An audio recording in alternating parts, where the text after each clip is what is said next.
And it came to pass. Prophets are God's servants that speak the mind of God to his people, the nation, and the world at large. On the 31st of December 2012, during a crossover night and a candlelight service, here in the international headquarters of Champions Royal Assembly, Abuja, Nigeria, the man of God prophesied concerning the nation of South Africa. He spoke about the death of a prominent figure in South Africa. These were his exact words. I was taken in the realm of the spirit to the country of South Africa, and I saw on CNN, I saw everywhere, why are people mourning? Why are people mourning? And I saw a great giant, a mighty giant that have helped the country, that have made the country to become an history that the whole world celebrate, going down. And I saw people parading. I saw the whole world gathering into South Africa. What are they going to do? I see them paying a last respect to somebody.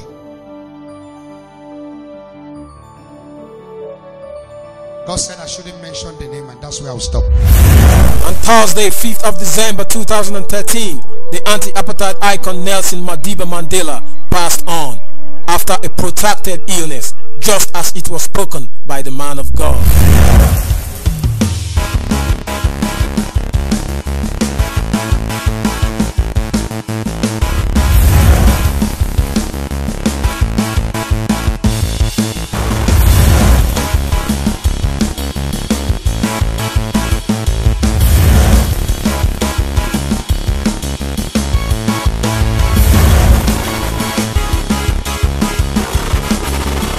All right, Jake, thanks very much. We're expecting South African Broadcasting Television to be making a statement. There he is, Jacob Zuma, the president of South Africa, on the health of Nelson Mandela. Let's listen in.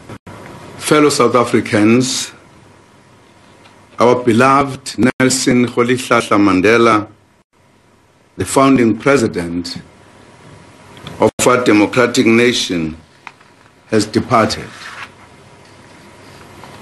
He passed on peacefully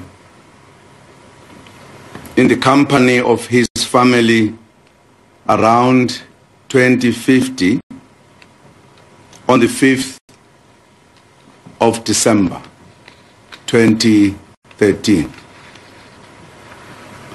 He is now resting. He is now at peace. Our nation has lost its greatest son.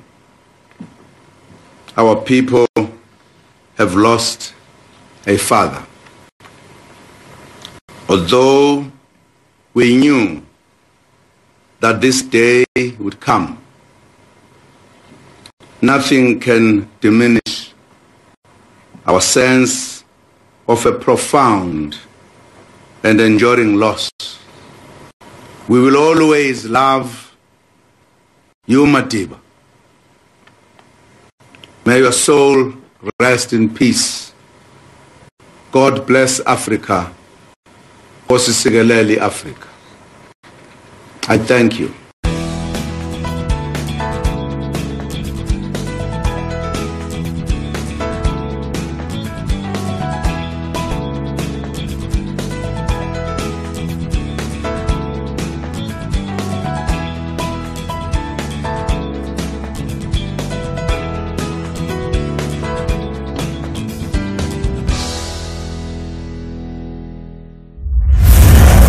Nelson Mandela, popularly known as Rolihlahla, was born in the month of July 1918 and adopted into a royal family of Xhosa-speaking Tembu tribe in South Africa in the village of Benzo. Nelson Mandela was the first in his family to receive a formal education. He completed his primary education in a local missionary school and his secondary education in a Methodist school called Clarkberry Boarding Institute. He excelled in boxing and track as well as his academics. In 1939, he entered into the University of Fort Worth, which was mainly for South African blacks at the time. He was sent home alongside others for participating in boycotts against the university's policies. He worked as a night watch in the city of Johannesburg and then as a law clerk, where he then became involved in the movement against racial discrimination. In 1944, Mandela joined the African National Congress and worked with his fellow party members to establish its Youth League. Nelson Mandela's commitment to politics and the ANC grew stronger after the 1948 election victory of Afrikaner-dominated National Party. In 1952, he was involved in the campaign for the defense of unjust laws. He also traveled across the country to organize protests against discriminatory policies and promoted the Manifesto Freedom Charter. And he also opened South Africa's first black law firm.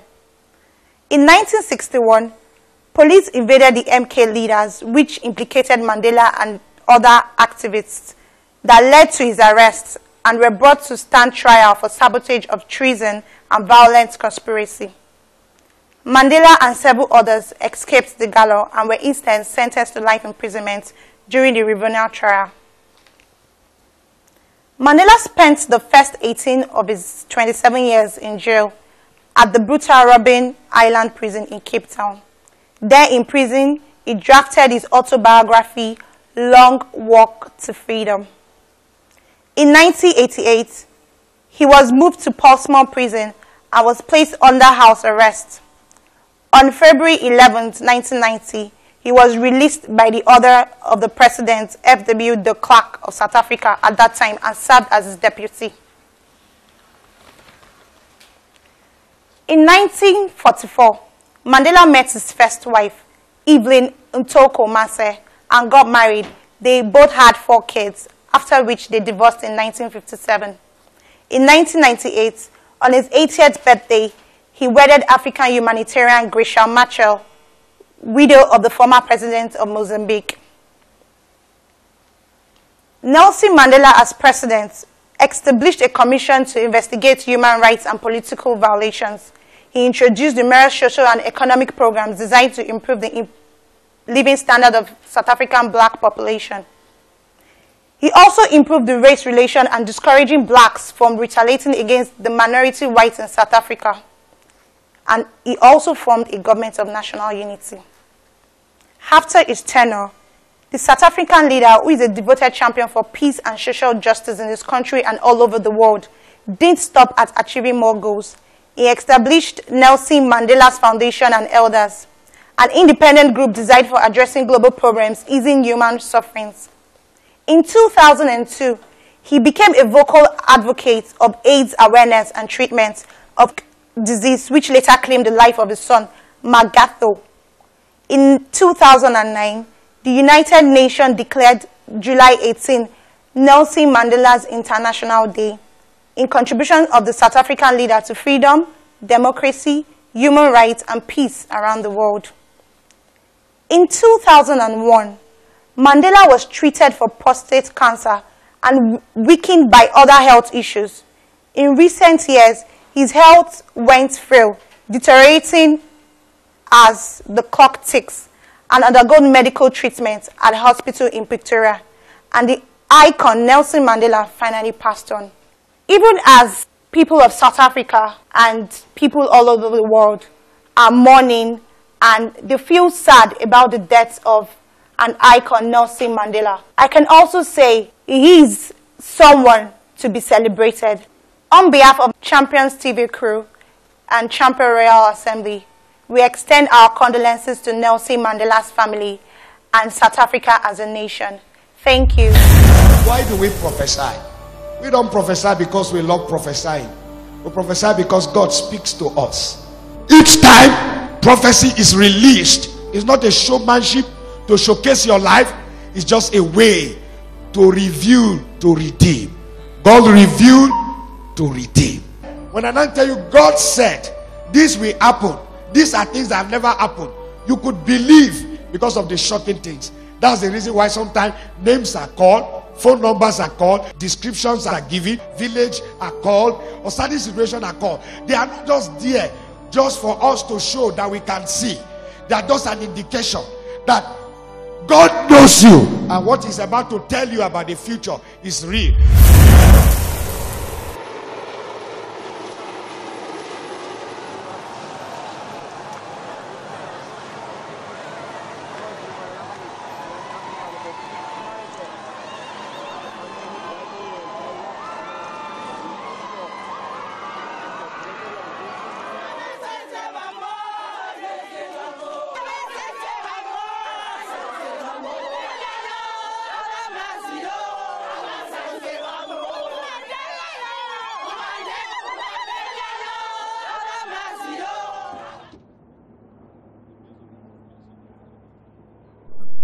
The accuracy of the prophecy concerning Mandela's death shows great significance of a prophetic era in a socio-political dispensation.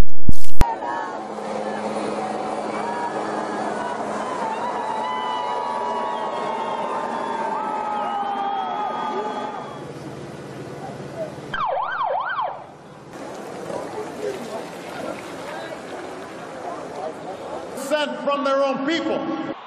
Unlike Obama, who received a standing ovation, current South African leader Jacob Zuma was greeted with resounding boos.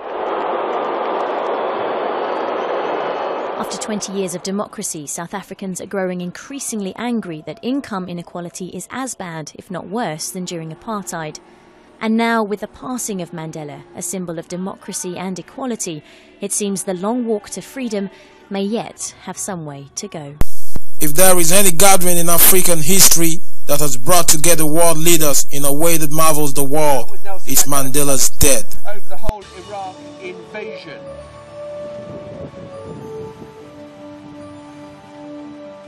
We can also see Bono there, pop star and champion of the cause for Africa, as well as Desmond Tutu, who led the fight against apartheid for so many years. There is F.W. de Klerk, the outgoing president who ceded power so that, and there we see Thabo Mbeki, who succeeded Mandela as president. And then we see walking in together Francois Hollande, current president, and the man he beat in the election. A giant of history has passed. Tens of thousands of people danced in unison at Soweto's Soccer City Stadium despite the pouring rain to honour the life of former South African leader Nelson Mandela.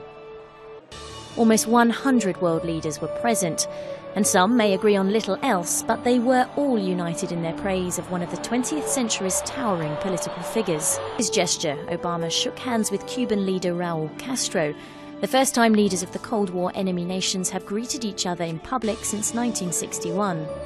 It was a purposeful reminder for world leaders to act upon Mandela's legacy and not just ally themselves with his message. Great leaders all around the world in the likes of Raul Castro, Barack Obama, Ban Ki-moon, Tony Blair, Bill Clinton, Desmond Tutu, and presidents all around the world gathered in South Africa, paying their last respect to this great man.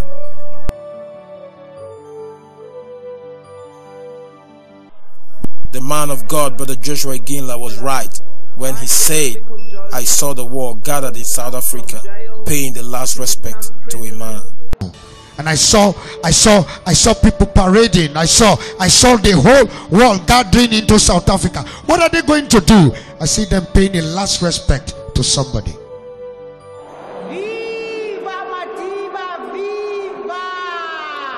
Some 90 world leaders descended on South Africa and Soweto's Soccer City Stadium to bid farewell to Nelson Mandela, but only a select few got the opportunity to deliver eulogies to the country's first black president. On behalf of the man of God, Brother Joshua Iginla, the Champions television crew, the entire body of Champions Royal Assembly, we send our condolences to the family of Nelson Mandela, the presidency, and the nation of South Africa. We pray the Lord grant them the fortitude to bear the lost. Isaiah chapter 44 verse 26, that confirmed the word of his servants and performed the counsel of his messengers. How do you know a true prophet? When he speaks and it comes to pass.